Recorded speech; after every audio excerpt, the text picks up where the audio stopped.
하나님 말씀은요. 열왕기상 17장 1절에서부터 7절, 열왕기상 17장 1절에서 7절까지 말씀입니다. 열왕기상 17장 1절에서부터 7절까지의 말씀입니다. 우리 함께 한 절씩 교독하도록 하겠습니다. 열왕기상 17장 1절부터 7절까지입니다. 길르앗에 우거하는 자 중에 디셉 사람 엘리야가 아합에게 말하되 내가 섬기는 이스라엘의 하나님 여호와께서 살아계심을 두고 맹세하노니 내 말이 없으면 수년 동안 비도 이슬도 있지 아니하리라 하니라. 여호와의 말씀이 엘리야에게 임하여 이르시되 너는 여기서 떠나 동쪽으로 가서 요단 앞 그리 시냇가에 숨고 그 시냇물을 마시라. 내가 까마귀들에게 명령하여 거기서 너를 먹이게 하리라. 그가 여호와의 말씀과 같이 하여 곧 가서 요단 앞 그리 시냇가에 머물매 까마귀들이 아침에도 떡과 고기를 저녁에도 떡과 고기를 가져왔고 그가 시냇물을 마셨으나 7절 같이 있습니다. 땅에 비가 내리지 아니하므로 얼마 후에 그 시내가 마르니라. 아멘. 엘리야의 선전포고라는 제목을 가지고 함께 말씀 나누도록 하겠습니다. 오늘 본문은요, 그동안 우리가 다루었던 우리 담임 목사님 통해서 들었던 이 열왕기상 16장까지의 말씀과는 갑자기 갑작스럽게 전개가 진행되는 것을 우리가 확인해 볼 수 있습니다. 앞에 문맥과는 같은 어떤 단어라는 것은 아합 왕 이외에는 전혀 어떤 내용의 이 문맥적인 이 유사성을 발견할 수가 없습니다. 이 당시 이스라엘 상황은요, 우리 7대 아합 왕의 아버지인 오므리가 추진한 아합과 시돈의 공주 이세벨의 정략 결혼을 인해서 이 아합 때에 와서는 바알 숭배가 아주 극에 달한 상황이었습니다. 특별히 이 바알 선지자 450명과 아세라 선지자 400명이 있어서 그 이세벨이 공급하는 호사를 이런 모든 이 선지자들이 누렸고요. 이런 바알 숭배가 바알 신전과 제단과 아세라 상이 이스라엘 곳곳에 즐비한 그런 이제 바알 숭배가 극에 달한 이런 맥락에서 오늘 본문이 위치하고 있습니다. 우리 1절을 한번 보시길 바랍니다. 제가 한번 읽겠습니다. 길르앗에 우거하는 자 중에 디셉 사람 엘리야가 이렇게 표현하고 있습니다. 어쩌면 문맥과 어울리지 않지만 이 뚝 사람이 떨어지죠. 이 엘리야라는 인물이 나옵니다. 하지만 이 바알과 아세라 이 신앙이 아주 극심한 상황, 이런 우상이 팽배한 상황에서 이 하나님을 향한 온전한 신앙과 열정을 가진 하나님의 사람을 준비시키시고 세워 주신다는 사실을 우리가 확인해 볼 수 있는데, 이 엘리야는요, 여호와는 나의 하나님 이런 뜻입니다. 여호와는 나의 하나님. 엘리야에 대한 정보는요, 길르앗에 우거하는 자라는 것과 디셉 사람이라는 점입니다.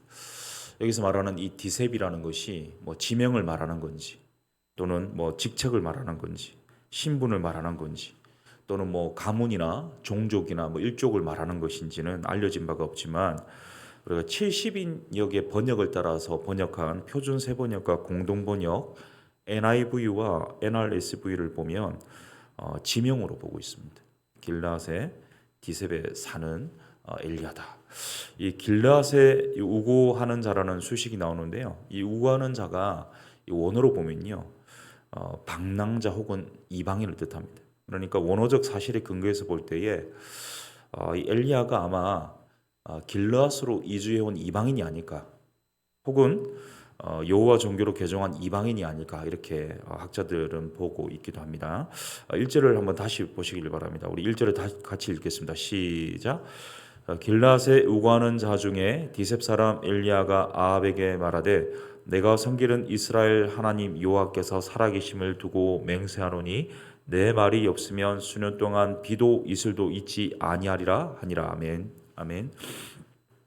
엘리야는요, 이 아합의 바알 숭배의 정면으로 맞서서 이 자신의 말이 없으면, 그러니까 자신을 통해서 하나님 말씀해 주지 않으시면 수년 동안 이스라엘 땅에 가뭄이 임할 것을 통보하고 있는데요.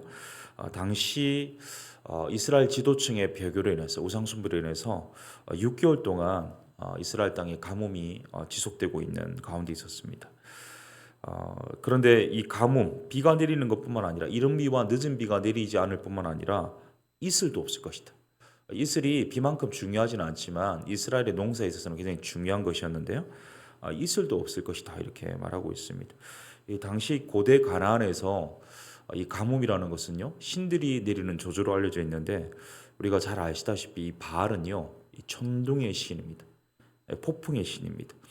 그러니까 천둥과 폭풍을 통해서 비를 내리기 때문에 이 농작물을 번성하게 가축을 번성하게 하고 땅에 풍요를 주는 이 풍요의 신으로 알려져 있는데 출애굽기 때 10가지 이 재앙으로 그 땅의 신들을 무력화했던 것처럼 이 다산의 신 바알 이 비를 내려서 이 풍요를 준다는 이 바알을요 이 가뭄으로 무력화하고 있는 장면입니다. 야고보서 5장 17절을 한번 보시겠습니다. 우리 같이 읽겠습니다. 시작. 엘리야는 우리와 성정이 같은 사람이로되 그가 비가 오지 않기를 간절히 기도한즉 3년 6개월 동안 땅에 비가 오지 아니하고 아멘. 열왕기상 18장 1절을 보면요.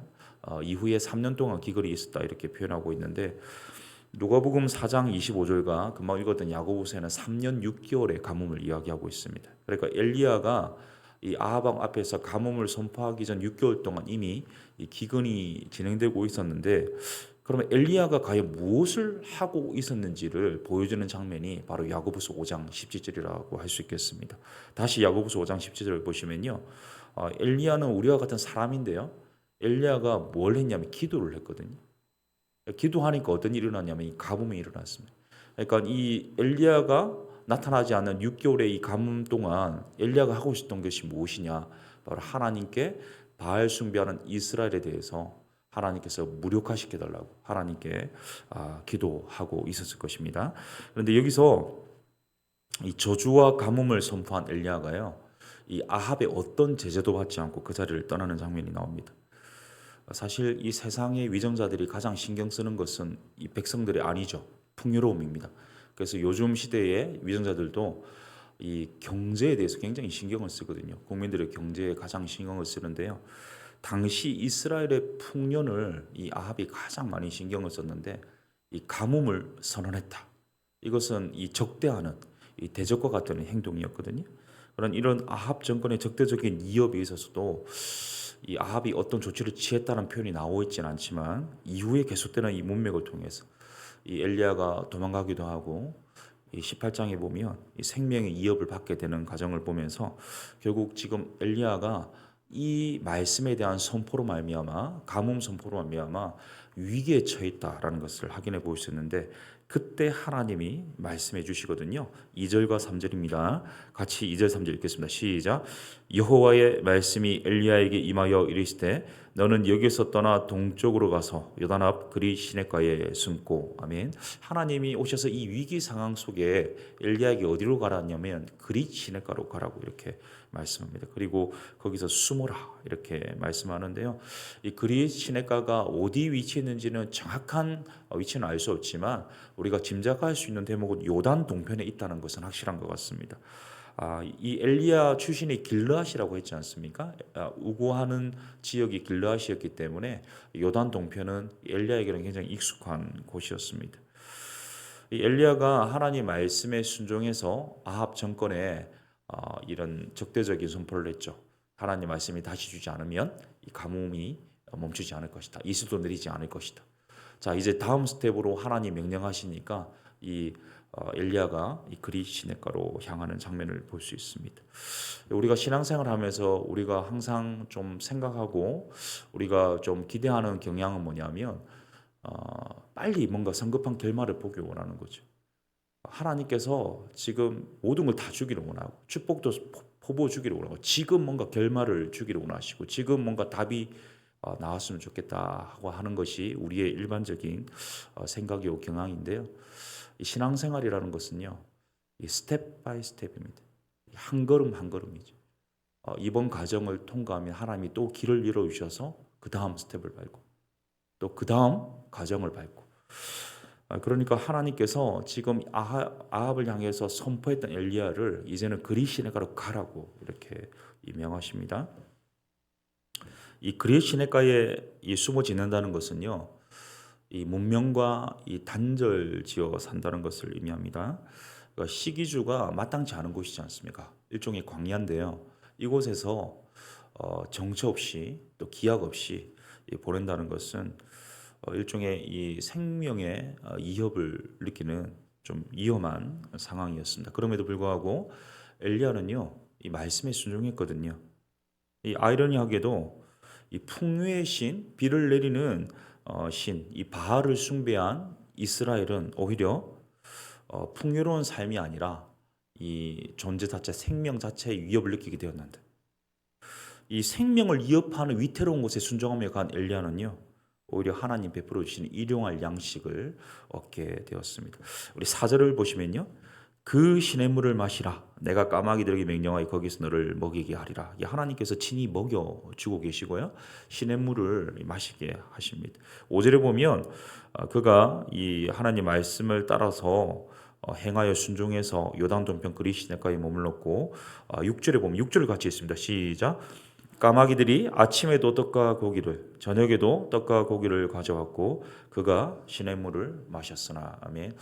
예, 우리 이제 동양 사상에 의하면 이 까마귀는요, 이 은혜를 입는 동물로 알려져 있거든요. 그리고 이 어미가 늙으면 이 새끼가 이 어미 까마귀에게 음식을 물어다 주는 것으로 알려져 있지만, 우리가 성경의 문맥을 보면, 레위기를 보면요, 이 까마귀는 이 부정한 짐승입니다.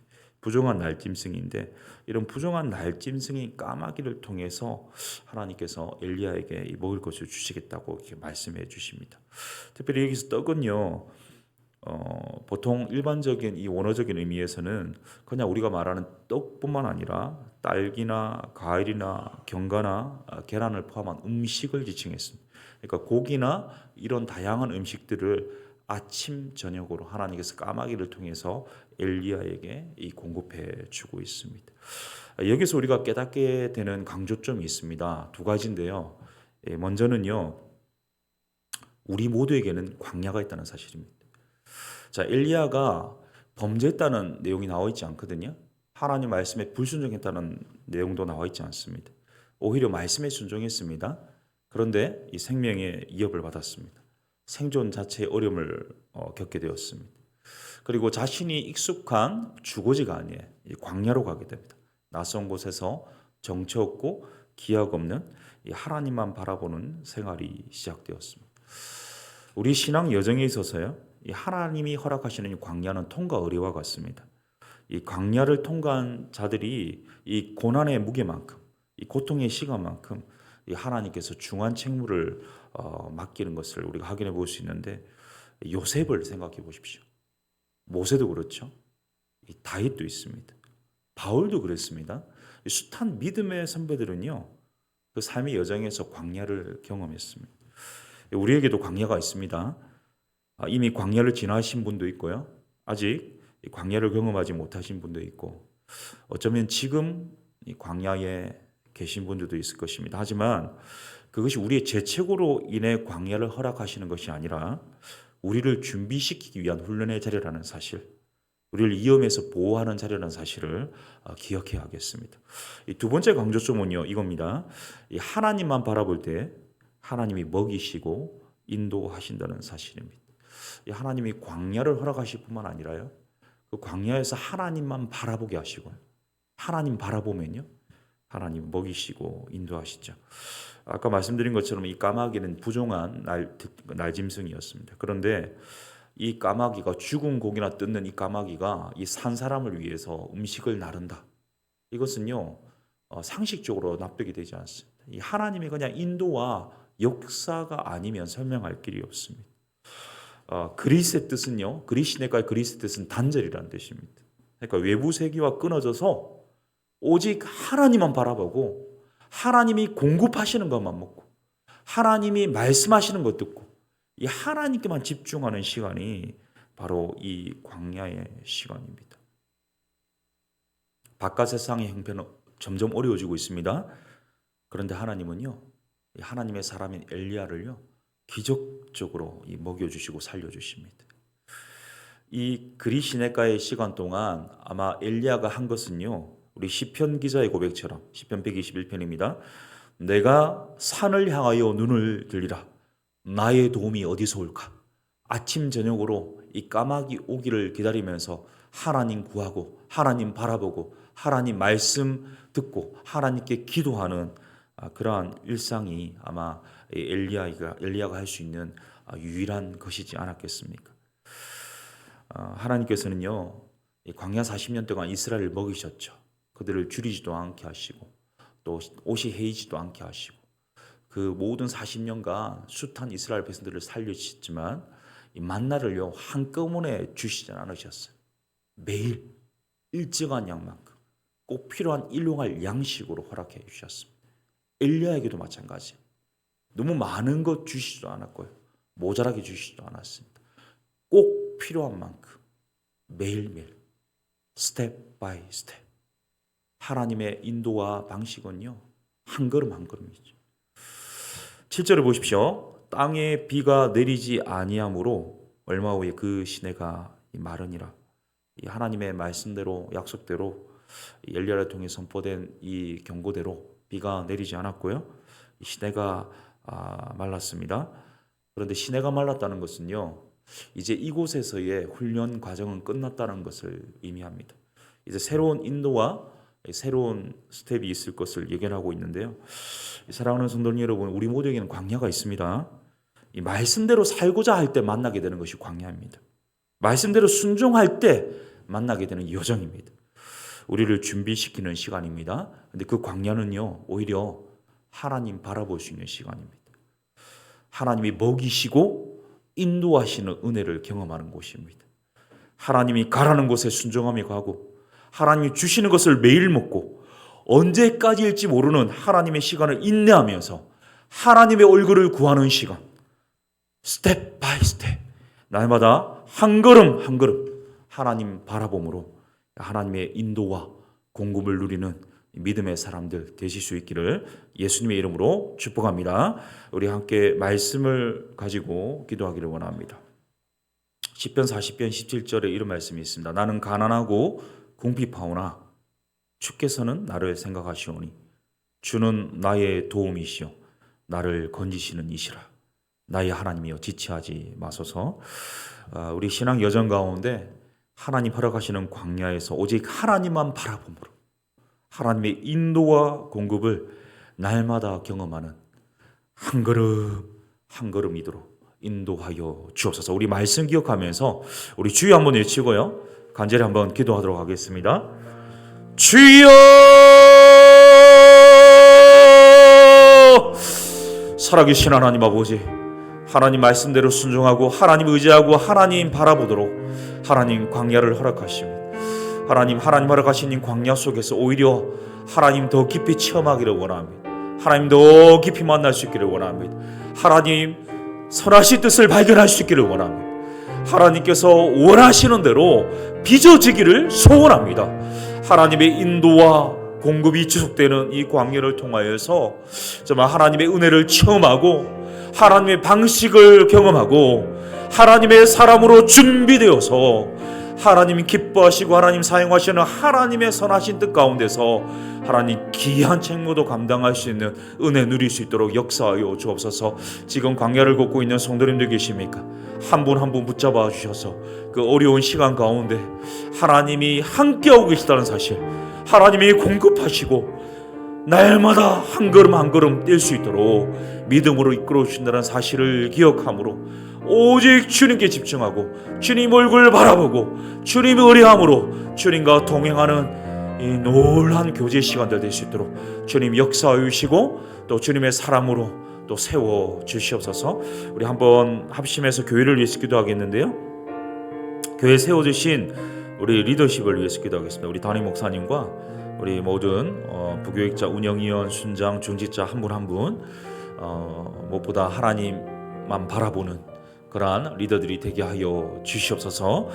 세속적인 생각이나 인간적인 방식이나 또 여러 가지 다른 것에 시선을 두는 것이 아니라 오직 하나님의 선하신 뜻이 우리 교회 가운데 이루어지도록 우리가 공부하고 또 집중하는 모든 리더들이 되게 하여 주옵소서. 우리 성도님들을 위해서 기도할 때에 우리 이정주 수장님 재장암 판정받고 이제 이번 주에 병원을 가십니다. 적절한 치료의 선택할 수 있도록 좋은 병원과 좋은 의사 만날 수 있도록 또 이번 계기를 통해서 가정의 복음화가 이루어지도록 기도해 주시면 좋겠고, 우리 또 어려움 당하는 성도님들이 있다면 생각나시는 분들을 위해서 부르짖어 기도했으면 좋겠습니다. 우리 다음 세대 사역이 진행되고 있습니다. 우리 부모학교가 통합 본문 이 집밥이 있는데요. 이 모든 가정을 통해서 이 가정에서 신앙이 전수될 수 있는 다음 세대가 소망 있는 교회가 되게 하여 주옵소서. 우리 수험생들 얼마 남지 않은 기간 동안 최상의 컨디션으로 최선의 실력 발휘할 수 있도록 하나님과 앞날을 책임져 주시도록 우리 교회를 위해서 교회 리더들과 또 우리 성도님들과 이정도 수나님과 또 우리 다음 세대 사역과 우리 수험생들을 위해서 합심으로 기도하신 후에 우리 개인 기도하시고 돌아가도록 하겠습니다. 기도하겠습니다. 살아계신 하나님 아버지, 하나님께서 세워주신 이 더사랑 교회를 위해서 기도합니다. 하나님, 하나님의 선하신 뜻이 이 땅 가운데 이루어지는 일에 귀하게 쓰임받는 더사랑 교회가 되게 하여 주시옵소서. 이를 위해 세워주신 담임 목사님, 또한 우리 모든 리더들 한 분 한 분 성령의 충만함 주옵시고 하나님의 마음 깨닫게 하여 주옵시고 하나님께만 집중하게 하여 주시고 하나님이 기뻐하시는 하나님 마음 시원케 하는 하나님의 선하신 뜻을 분별하고 하나님의 선하신 뜻을 순종하는 그런 귀한 이 시대의 사명을 감당하시도록 주님이 은혜 베푸시고 능력 덧입혀 주옵시고 하나님 항상 성령으로 충만할 수 있도록 역사하시고 함께하여 주시옵소서. 우리 가운데 아픈 분들이 있습니다. 또 영적으로 침체에 빠진 분들이 있습니다. 또는 정신적으로 또 여러 가지 마음의 상처로 인해 고통받는 분들이 있습니다. 경제적인 어려움 때문에 힘겨워하는 분들이 있습니다. 미래가 보이지 않아서 신음하고 있는 분들이 있습니다. 하나님께 찾아가 주셔서 그들의 마음을 어루만져 주시고 하나님이 시온의 들어처럼 그 앞날을 열어주시되 하나님께서 한 걸음 한 걸음 이끌어 주시옵소서. 특별히 하나님 이정주 수장님 온전히 적절한 치료와 또 적절한 회복이 있도록 하나님께서 모든 치유의 여정 가운데 간섭하시고 이 복음의 놀라운 은혜가 일어날 수 있도록 가정의 복음의 은총도 허락하여 주시옵소서. 우리 교회의 모든 다음 세대 사역 가운데 하나님 간섭하여 주셔서 우리 다음 세대가 소망 있는 교회가 되게 하여 주시고 우리 수험생들 한 명 한 명 찾아가 주셔서 정말 최상의 실력, 최상의 컨디션으로 최선의 실력 발휘할 수 있도록 하나님께서 함께 하시고 동행하여 주시옵소서. 이 아침에도 여러 가지 문제를 가지고 하나님께 나왔습니다. 하나님, 우리의 부르짖음과 이 간구 외면하지 마시고 응답하시고 역사하여 주시옵소서.